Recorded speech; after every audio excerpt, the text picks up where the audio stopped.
Well, the funeral industry is facing critical staffing shortages right across the country as Omicron drives up COVID-19 deaths. That's prompting provinces like Ontario to make an unprecedented move, allowing students to work in the field before they finish their degree. Joining me now is president of the McEwen and Bowes Funeral Home, Alan Cole. Alan, thanks for joining us this morning. My pleasure. Thank you for having me. And I want to back up just a little bit because you say that the staffing shortage began even before the pandemic. So how has COVID-19 made it even worse? Well, goodness, with our colleagues in this profession, we've been challenged by absenteeism due to either infection or the requirement for quarantine. So it's made it very challenging to manage the demands of the families that we serve at very difficult times. And we know that deaths are increasing as Omicron continues to spread. On Tuesday, Canada recorded 130 deaths, sadly. So how has that, coupled with this staffing shortage, affected your business so far? Well, it's just made it particularly intense to adhere to the guidances provided by health authorities, and then in addition manage increased requirements by families and address the needs of people and still adhere to the very wise requirements associated with keeping people healthy and safe.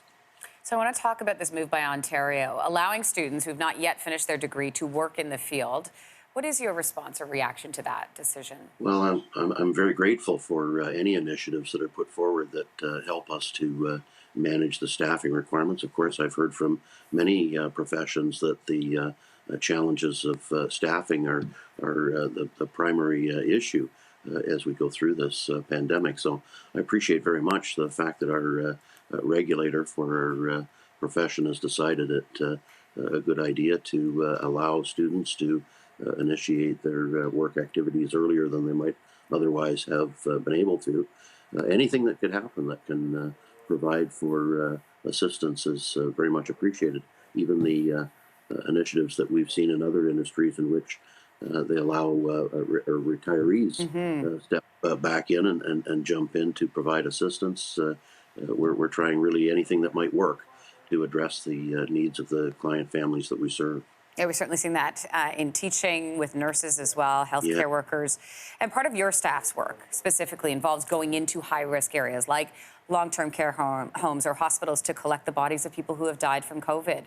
And we know that studies have found those corpses remain contagious, particularly when the death is recent. So what protection is there for people working in your industry? Well, it's certainly important that we, and I am grateful that you acknowledge the fact that there is a risk associated with the work that our colleagues do in our profession. They have, throughout the pandemic, from the very beginning, gone into long-term care facilities and hospitals and engaged with families that may have been exposed to the COVID-19 virus. So there is a risk element associated with what we do. We do everything possible within all of our organizations to ensure the safety of not only our workers, but the families that we serve. So we're provided with PPE early on. Of course, it was hard to get PPE, but we've been able to maintain a good level of quality products to maintain the safety of our employees, make sanitizer available, clean our vehicles, clean our facilities, so that they are safe for those that would use them and the families that we serve. Well, Alan Cole, we appreciate you talking about this with us today. Thanks so much, and Thank stay you. safe. Thank you for having me. Thank you very much. Take care, Alan. Hey, thanks for watching. If you liked this, be sure to subscribe here, or you can check out more Your Morning videos right here.